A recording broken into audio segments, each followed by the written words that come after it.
One thing that the Lord has just been challenging me with is to see this season as a blessing and try not to just survive through it, but really when I feel like I'm at my wit's end, actually relying on Him, taking the time to put on worship music and pray instead of doing the dishes or scrolling on my phone. To say, Lord, I see you in the chaos. I recognize you're here with me.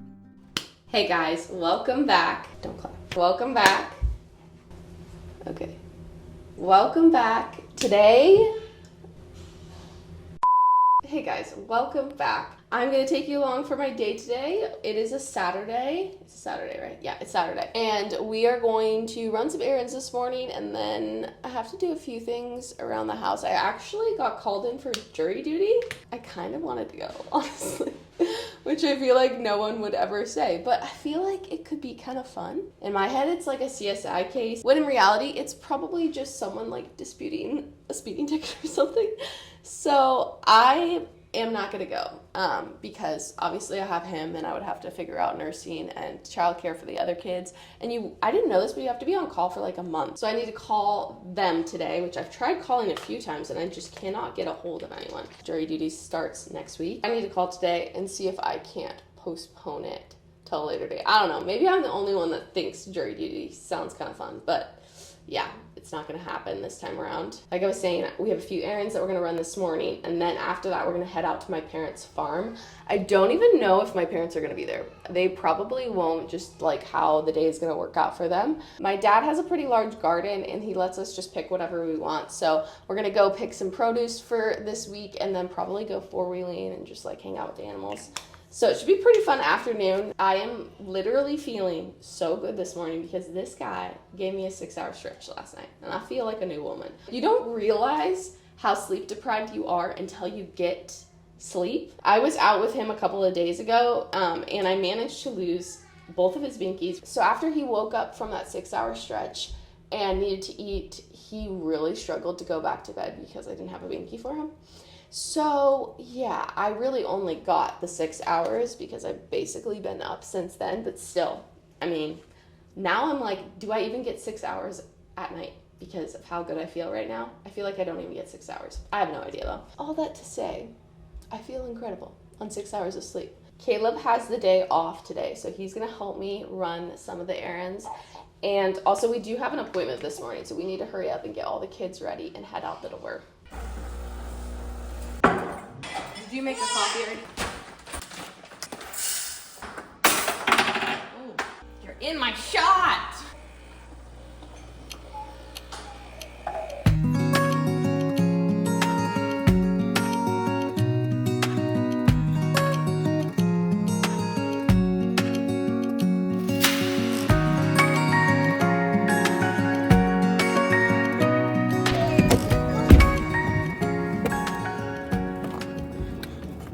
We just got to the farm and Elias already hopped on a four-wheeler and tried to take off. It's gonna be a crazy day, I can already tell. Hey, no, don't ride that.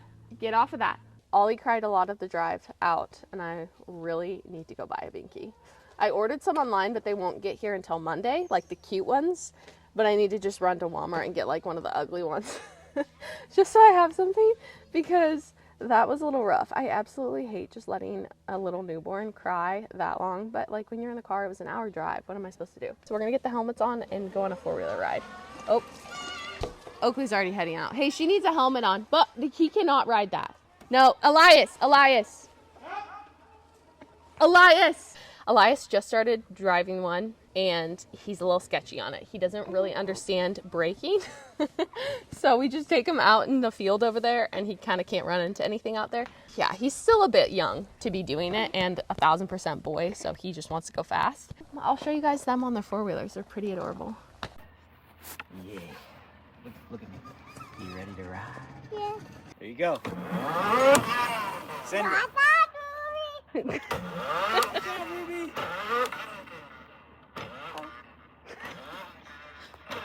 Giving himself whiplash.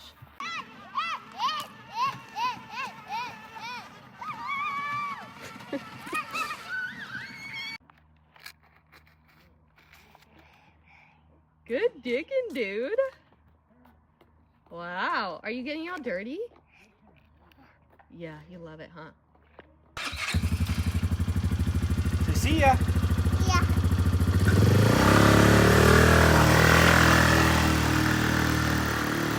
Okay, I came inside to feed Ollie, so you're gonna hear him down here eating, and then also the kids are just riding with Caleb right in front of me, so you'll probably hear the four-wheelers too.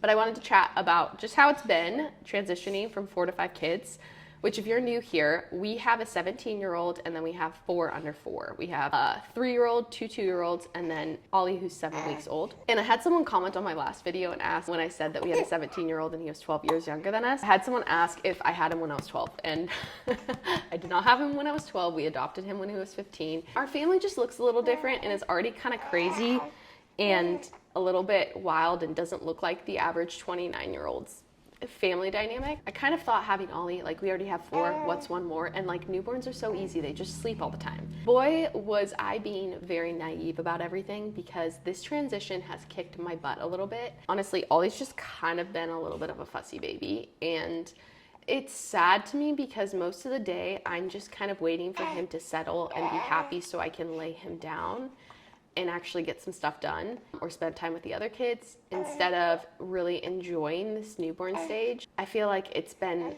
probably the most challenging newborn stage I've had. There's a lot of pressure I put on myself to get, so many things done throughout the day, and I need to let those things go a little more. But I also feel like I, at times, am not being as present with the other kids because Ollie is he needs a lot of attention. And so that's why like going out and doing this kind of stuff has been really challenging to do, because I don't know if he's gonna be crying the whole time or if he'll be sleeping and he'll be totally fine. One thing that the Lord has just been challenging me with is to just see this season as a blessing and try not to just survive through it, but really when I feel I'm at my wit's end, actually relying on him, taking the time to put on worship music and pray instead of doing the dishes or scrolling on my phone, and just take the time to say, Lord, I see you in the chaos. I recognize you're here with me. And that has been so just helpful in moments of feeling overwhelmed. I feel like I've been getting super overstimulated by noise, which is unavoidable when you have a baby that is kind of colicky and cries a lot, and 3 toddlers that are just loud little people, and then, a dishwasher going or, whatever it is. I just feel like I can so easily get overstimulated and then I become reactive, and I really don't want to be that way. So what I've been trying to do is in those moments turn on some worship music and just pray. Just like, even if I can't come up with the words, I'm just like, Holy Spirit, you're here. Holy Spirit, you're with me. And helping myself just come back to a state of being regulated so that I'm not reactive, because this season is such a gift. I never want any season of my life to feel like I'm just surviving. I want to really enjoy all of the moments that the Lord gives me, and being a mother is like the most important thing I've ever done. And I don't ever want to see my children as a hindrance or like they're making my life hard. I just want to see them for the blessings that they are. We had to move over here because the lighting is just crazy over there, and this is not like the best angle on me, but whatever, we're gonna go with it. Anyway, what I was saying was I'm just learning a lot in this season, and the transition has been challenging, but it has also stretched me and forced me to rely on the Lord so much more. So I am so grateful for it. And I mean, I just love this kid. He's just the best. He is the best. And I know he will get through this colicky season. One thing that helps me so much in motherhood is just remembering that everything's a season. Like the hard times are just a season, but also the good times are also just a season. And so just really living in the season that you're in and not just trying to get through it. That's been the biggest thing that the Holy Spirit has been reminding me about, is just like, be present. It might be hard, but take it day by day and rely on me, and you will be so grateful that you didn't just basically zone out and try to get through the first 3 months of his life of him being kind of colicky, but that you actually really made memories and were present for your kids in this season. So that's what I'm trying to do. And it's days like today where I'm like, this is such a fun season of life. This is the season that me and Caleb are going to talk about when we're in our 80s, when we had 4 under 4 and a teenager, and life was so chaotic and we were getting no sleep and there were so many diapers. Like, we will look back on this season and have such fond memories. But while I'm in it, I want to also enjoy it and not just try to get through it. But I think we're going to go head out and see what they're doing out there. And then we do need to go in the garden and pick some produce for this week. Okay, let's help dad with the potatoes. Dad, I found a bone. Oh, miss. Here, let's get it closer from the house. I'm left-handed. Growing too. Embarrassed. Whoa!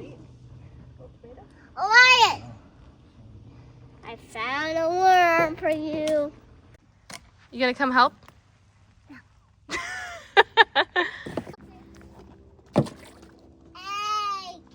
I'll help you dig a turtle down!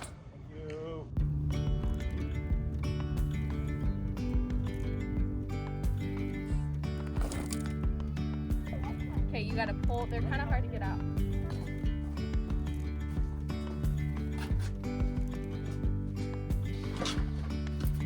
Mama! Mama! Go ask Dad if he has a bucket. Can you go ask Dad?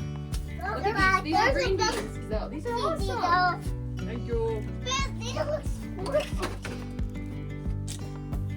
Okay, I should have. We need to get a basket. Whew. You ready? Are you? You're so cute. We're back, obviously, and I'm in our room, which is easily the worst lighting in our house. But I got some new pillows for my bed, which you probably don't care about at all, but I'm really liking it. I had pink ones on the bed before and like a pink floral accent pillow. Was not liking it, but it's just what I had, so I've been rolling with it for months, and I just got those blue pillows. I think they look so cute. It's just the little things in life. Our master bedroom is tiny, and we have a lot of things going on. Like we have a big dresser right here, we have a mini crib, and then we have a chair over there. It works for now, and we have everything that we need in here. Probably too much. I probably don't need the mini crib. I got it with all the intentions in the world to not have Ollie in our bed. And of course, every single night of his life so far, he's been in our bed, which I know co-sleeping is like a little bit of a hot topic, but we do it. We love it. I was really trying to get him out of our bed before like the 6-week mark, because I feel like if you let them stay in your bed longer than that, it just gets really hard because you can kind of nurse while you're laying down at that point. And then you're like, why would I ever get out of my bed and go nurse a baby? We'll see if I do it.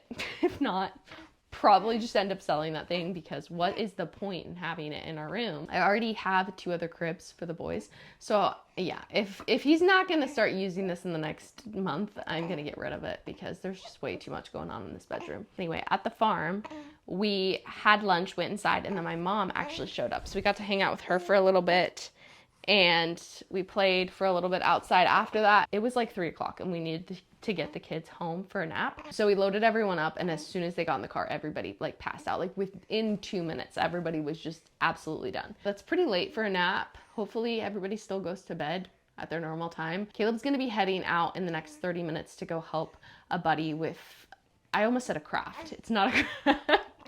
A project at his house. So I'm gonna be solo parenting tonight. Nathaniel's at work, and so yeah, it's just me and the 4 littles. I think it was a bit too optimistic that I would continue to feel so good on only 6 hours of sleep, but I am very tired now. Hopefully everybody is not gonna fight the bedtime, because I doubt Caleb will be back before bedtime. So I'm gonna put the camera down and end this vlog a little earlier than I was anticipating, just so I can spend some time with Caleb before he heads out. Thanks for spending the day with me. It's always really fun to take you guys along and show you what my life is looking like right now in this really full season. As always, I love you guys and I'm praying for you, and I will see you in the next video.